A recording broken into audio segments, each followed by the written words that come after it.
WhatsApp ने भारत छोड़ने की दी धमकी, क्या है वजह? अगर हमें मजबूर किया तो व्हाट्सएप ने क्यों दी भारत में सेवाएं बंद करने की चेतावनी? व्हाट्सएप ने भारत से जाने की दे दी धमकी, आखिर हो गई क्या बात? केंद्र सरकार ने दिल्ली हाई कोर्ट को बताया था कि व्हाट्सएप और फेसबुक बिजनेस या कॉमर्शियल कामों के लिए यूजर्स को डाटा बेचते हैं, इसलिए कानूनी तौर पर कंपनी ये दावा नहीं करती कि वो गोपनीयता की रक्षा करती है। व्हाट्सएप ने भारत में अपनी सर्विसेज बंद करने की चेतावनी दी है। उसने आईटी नियमों को चुनौती देने वाले एक मामले में दिल्ली हाई कोर्ट में कहा है कि अगर हमको एन्क्रिप्शन को तोड़ने के लिए मजबूर किया गया तो वह भारत में अपनी सर्विसेज को बंद कर देगा। दरअसल मेटा कंपनी ने ये बात सूचना प्रौद्योगिकी 2021 के आईटी नियम को चुनौती देते हुए कही है।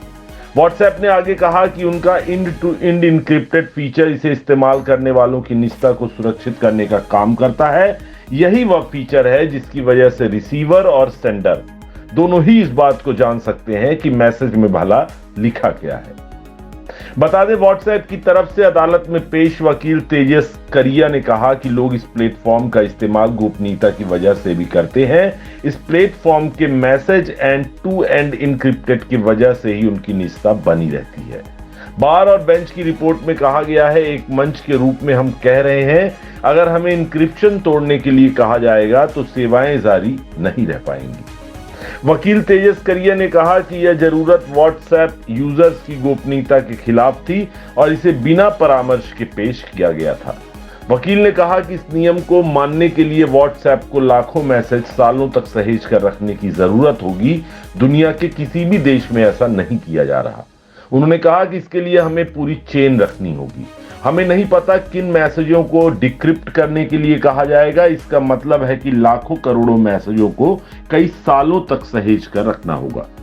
साथ ही व्हाट्सएप की तरफ से हाई कोर्ट में पेश वकील ने इस बात पर भी जोर दिया कि मूल सूचना प्रौद्योगिकी अधिनियम एन्क्रिप्शन को तोड़ने का प्रावधान नहीं देता है। इस पर बेंच ने पूछा कि क्या ऐसा कानून दुनिया में कहीं और मौजूद है? क्या ये मामला दुनिया में कहीं भी उठाया गया है?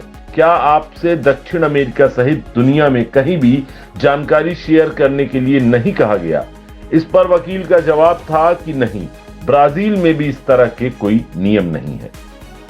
तो वहीं व्हाट्सएप पर केंद्र सरकार ने अदालत को बताया कि व्हाट्सएप और फेसबुक कॉमर्शियल पर्पस के लिए यूजर्स की जानकारी को मोनेटाइज करते हैं या कानूनी रूप से यह नहीं कह सकते कि वे गोपनीयता की रक्षा करते हैं। केंद्र ने यह भी कहा कि विभिन्न देशों के रेगुलेटर्स का मानना है कि इसके लिए फेसबुक की जवाबदेही तय होनी चाहिए। तो वहीं केंद्र सरकार के वकील कीर्तिमान सिंह ने नियमों के बचाव में तर्क देते हुए कहा कि लोगों को यह पता है कि सोशल मीडिया पर क्या हो सकता है। इस नियम के पीछे का मकसद मैसेज भेजने वालों का पता लगाना है। उन्होंने कहा कि मैसेज का पता लगाने के लिए कुछ तंत्र होना चाहिए। साथ ही उन्होंने कहा कि व्हाट्सएप को अमेरिकी कांग्रेस के सामने भी इसे लेकर कठिन सवालों का सामना करना पड़ा है।